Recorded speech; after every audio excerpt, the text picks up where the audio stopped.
اسد علی طور نے جو تجزیہ کیا یا جو اس نے تحریک لبیک کے اوپر الزام لگایا، تو اس کا خلاصہ نکالیں یا اس کا نچوڑ نکالیں؟ تحریک لبیک کا رکاوٹ بن رہی ہے یا نہیں بن رہی، وہ ایک الگ ایشو ہے۔ تحریک لبیک کے اوپر جو الزام لگ رہا ہے وہ کتنا سچ ہے یا جھوٹ ہے، وہ ایک الگ بات ہے، لیکن یہ بات کنفرم ہے کہ تحریک لبیک کی طاقت کو دنیا مان چکی ہے۔ جو پاکستان کے صحافی پولیٹیشین ٹی وی میں بیٹھ کہتے ہیں یار کچھ نہیں ہے، ان کو ووٹ نہیں ملا ہے، عمران خان کہتا تھا یہ مٹھی بھر ہے، تو یہ مانے یا نہ مانے، یہ کبوتر کی طرح آنکھیں بند کر لے، پاکستانی عوام اس چیز کو مانے یا نہ مانے، لیکن بیرونی طاقتیں تحریک لبیک کی طاقت کو مان چکی ہیں۔ بسم اللہ الرحمن الرحیم۔ السلام علیکم ناظرین، آئے روز تحریک لبیک کے اوپر یا حافظ سعد رضوی صاحب کے اوپر کوئی نہ کوئی تنقید، کوئی صحافی کی طرف سے، کسی پولیٹیشین کی طرف سے کوئی نہ کوئی تنقید ہوتی رہتی ہے، اور اکثر تنقید جب بہتان لگایا جاتا ہے تو اس سے کافی فرق پڑتا ہے، منفی تاثرات سامنے آتے ہیں، بدنام ہوتی ہے تحریک۔ جب وہ شخص بدنام ہوتا ہے لوگوں کو باتیں کرنے کا موقع مل جاتا ہے، لیکن کئی دفعہ ایسی تنقید ہوتی ہے کہ جو اس تحریک یا اس شخص کو جس کے اوپر تنقید ہو رہی ہوتی ہے اس کو وہ کافی فائدہ پہنچا رہی ہوتی ہے، اس کی طاقت شو کر رہی ہوتی ہے۔ اسی طرح کا ایک بیان دیا اسد علی طور نے، ایک سینئر صحافی ہے، آپ لوگ جانتے ہوں گے، اس نے تحریک لبیک کے اوپر تنقید کی، اور میں سمجھتا ہوں کہ اس تنقید سے یا الزام جو لگایا تحریک لبیک کے اوپر، اس سے تحریک لبیک کو نقصان نہیں ہوگا، اس سے تحریک لبیک کی طاقت شو ہو رہی ہے، اس سے تحریک لبیک کے کارکنوں میں ایک نیا جذبہ ابھر کے سامنے آ رہا ہے۔ اسد علی طور نے تحریک لبیک کے متعلق کیا کہا ہے، سب سے پہلے وہ آپ لوگ سنیں، پھر اس کے بعد بات کرتے ہیں کہ کس طرح یہ اس کی تنقید تحریک لبیک کو فائدہ پہنچا رہی ہے۔ سب سے پہلے سنو کہ اسد علی طور نے کیا کہا ہے۔ جو سرمایہ کاری ہے اس سے سعودی عرب، یو اے ای اور چین جیسے دوست ممالک کو کیا چیز بہت زیادہ بادر کر رہی ہے جو وہ ہم سے چاہ رہے ہیں اور ہم کر نہیں پا رہے۔ دیکھیں، سرمایہ کاری کا تعلق ٹھیک ہے سیاسی استحکام سے بھی بہت جڑا ہوا ہے، لیکن اس کے علاوہ ایک اور بھی فیکٹر ہے، وہ پاکستان میں جو پچھلے کچھ عرصے میں جو ٹی ایل پی جیسی تنظیموں کو نکال کے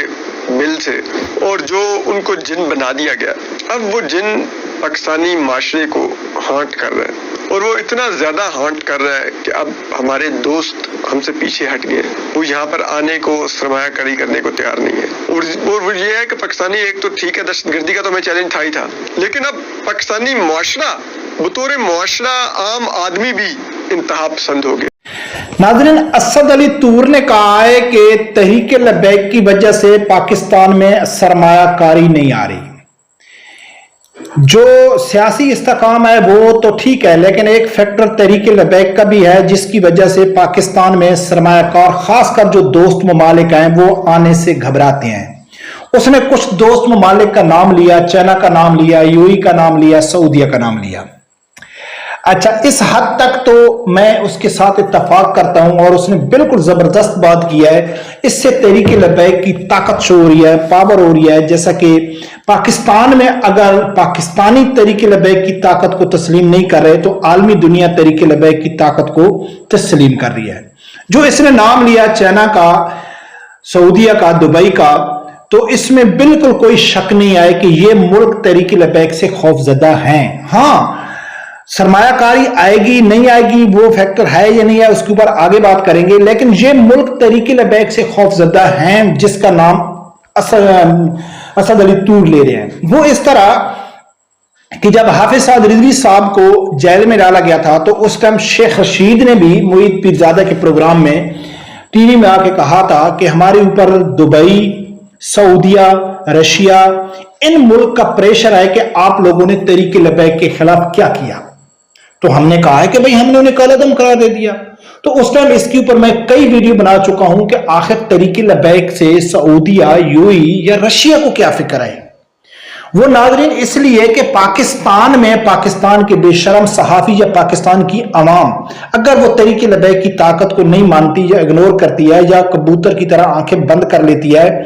تو اس کا ہرگز یہ مقصد نہیں ہے کہ دنیا تحریک لبیک کو نہیں مانتی۔ انٹرنیشنل ریلیجس فریڈم کی جو تنظیمیں ہیں ان کی گہری نظر ہے تحریک لبیک کے اوپر۔ یہ ایک ٹاپک الگ ہو جائے گا، میں اس کے اوپر کئی بار ویڈیو بنا چکا ہوں کہ سعودیہ، یو اے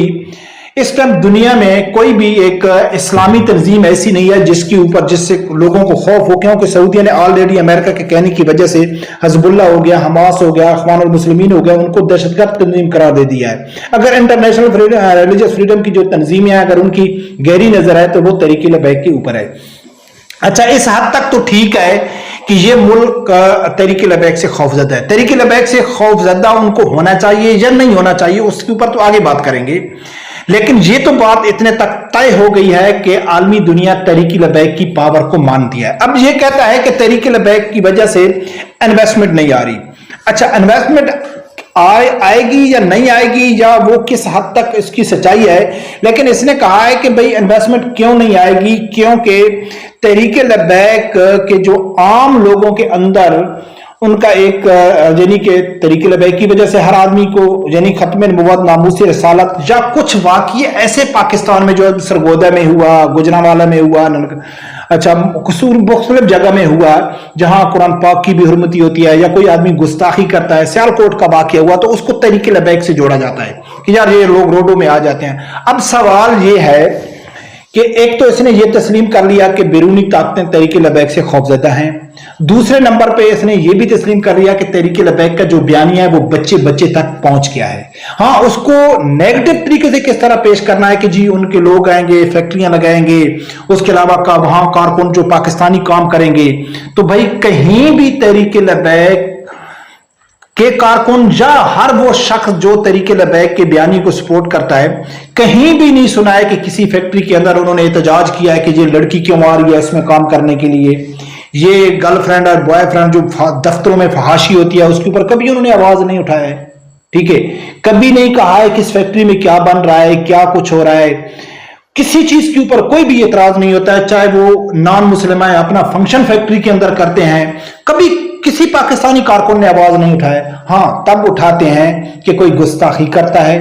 कोई कुरान पाक की बेहुरमती करता है या दीन मुखालिफ या हमारे इस्लाम के खिलाफ कोई ऐसा वो काम करते हैं तो फिर तो पाकिस्तानी कारकुन सामने आ जाते हैं, जो पाकिस्तानी गैरतमंद मुसलमान होंगे वो सामने आ जाएंगे। अब इसमें तहरीक लबैक के कारकुनों में एक नया जज्बा इसलिए नाज़रीन आ रहा है कि यही सहाफी जब बैठते हैं, अब देखना यह है कि जो बैरूनी मुल्क खौफजदा है तहरीक लबैक से, ज़हरी सूरत में तो उनको मालूम है कि तहरीक लबैक के पास तो एक सीट भी नहीं है, हुकूमत में कोई पार्लियामेंट में ये है ही नहीं। दूसरे नंबर पे जो नजर आ रहा है जैसा कि ये एक माहौल बनाया जाता है कि तहरीक लबैक को हम आगे मजहबी जमातों को आगे आने भी नहीं देंगे, उनको इतनी पावर नहीं देंगे कि वो पार्लियामेंट में आके या हुकूमत का इतना मजबूत हिस्सा बने कि वो अपनी मनमर्जी कर सकें, वो भी नजर नहीं आ रही। लेकिन फिर भी ये लोग क्यों खौफजदा है? एक इस वजह से खौफजदा है कि तहरीक लबैक का जो बयानिया है, नजरिया है, वो आम कारकुन तक पहुंच चुका है, या दूसरा वो ये समझते हैं कि ये तालिबान की तरह पूरे मुल्क को हाईजैक कर लेंगे, पूरे मुल्क के ऊपर कब्जा कर लेंगे। तो अगर तहरीक लबैक में इतनी ताकत है या नहीं है, तहरीक लबैक इस इशू के ऊपर मैं 2-3 वीडियो बना चुका हूं कि साद रिजवी साहब ने भी एक मौके पे कहा था कि हमारे पास आगे जाने के लिए 2 रास्ते हैं, हमने एक लीगल रास्ता आराम से वोटों का इस निज़ाम से चुना है, अगर वो हमारा रास्ता बंद करने की कोशिश की गई तो हमारे पास दूसरा ऑप्शन भी मौजूद है। तो या ये जो ताकतें हैं, सऊदीया है, यूएई है, रशिया है, या वो ये समझती हैं कि अगर इनको इस मौजूदा निज़ाम में आगे अगर पाकिस्तान के जो हमारे गुलाम बैठे हुए हैं, जो हम इनके ऊपर हड्डी डालते हैं, जो इनके ऊपर इन्वेस्टमेंट करते हैं कि मजहबी तबके को आगे नहीं आने देना है, तो अगर ये हमारे पालतू जो पाकिस्तान में बैठे हुए हैं निज़ाम में, वो मजहबी जमात को तो आगे नहीं आने देंगे, लेकिन वो समझते हैं कि मजहबी जमात के पास इतनी ताकत है कि हम अरबों रुपए सालों साल के लिए इन्वेस्टमेंट करें और ये यानी कि हुकूमत को हाईजैक कर लें। तो नादरीन, इससे एक बात जो वाज़े हो रही है, इस असद अली तूर ने जो तजिया किया या जो इसने तहरीक लबैक के ऊपर इल्जाम लगाया, तो इसका खुलासा निकालें या इसका निचोड़ निकालें। तहरीक लबैक का रुकावट बन रही है या नहीं बन रही, वो एक अलग इशू है। तहरीक लबैक के ऊपर जो इल्जाम लग रहा है वो कितना सच्चा है या झूठ है, वो एक अलग बात है, लेकिन ये बात कंफर्म है कि तहरीक लबैक की ताकत को दुनिया मान चुकी है। जो पाकिस्तान के सहाफी पॉलिटिशियन टीवी में बैठ कहते हैं यार कुछ नहीं है, इनको वोट नहीं मिला है, इमरान खान कहता था ये मुट्ठी भर है, तो ये माने या ना माने, ये कबूतर की तरह आंखें बंद कर ले, पाकिस्तानी आवाम इस चीज को माने या ना माने, लेकिन बैरूनी ताकतें तहरीक लबैक की ताकत को मान चुकी हैं, क्योंकि असद अली तूर जिन मुल्कों का नाम ले रहा है वो मुल्कें ऑलरेडी तहरीक लबैक के ऊपर मुतालबा कर चुकी हैं इमरान खान के दौर में। तो इससे ये बात वाज़ेह हो गई, यानी कि जो मुतालबा कर रहे थे इमरान खान के दौर में उसको कंटिन्यू किया असद अली तूर ने, कि वाकया वो जो ताकतें हैं वो तहरीक लबैक से खौफजदा हैं। अब सोचना ये है कि बैरूनी ताकतें उनको क्या फिक्र है पाकिस्तानी तहरीक लबैक से। ये तो एक शरी निज़ाम चाहती हैं, ठीक है ना। तो शरी निज़ाम से किन लोगों को, मुसलमान मुल्कों को तो तकलीफ नहीं होना चाहिए, सऊदीया को नहीं होना चाहिए, यूएई को नहीं होना चाहिए, चाइना का समझ आता है, रशिया का समझ आता है, बैरूनी दूसरे यूरोपीय मालिक का समझ आता है। तो इससे एक बात और वाज़ेह हो गई है कि अगर मुसलमान मुल्क में सबसे बड़ा कोई मगरिब यहूद नसारा का गुलाम है तो वो ये अरब है, सऊदी और यूएई। इससे ये बात भी एक सामने हो गई। तो नाज़रीन, मेरे ख्याल में ये तहरीक लबैक के कारकुनों में एक नया जज्बा, एक नया, यानी कि उनको हौसला मिलेगा कि यार हाँ, पाकिस्तान में अगर कोई हमको मान रहा है या नहीं मान रहा है, दुनिया हमारे ऊपर गहरी नजर आके बैठी है। रब परवरदिगार से यही दुआ है, अल्लाह ताला मेरे समझदार आदमी को हक सच सुनने की और उसके साथ खड़े होने की तौफीक अता फरमाए।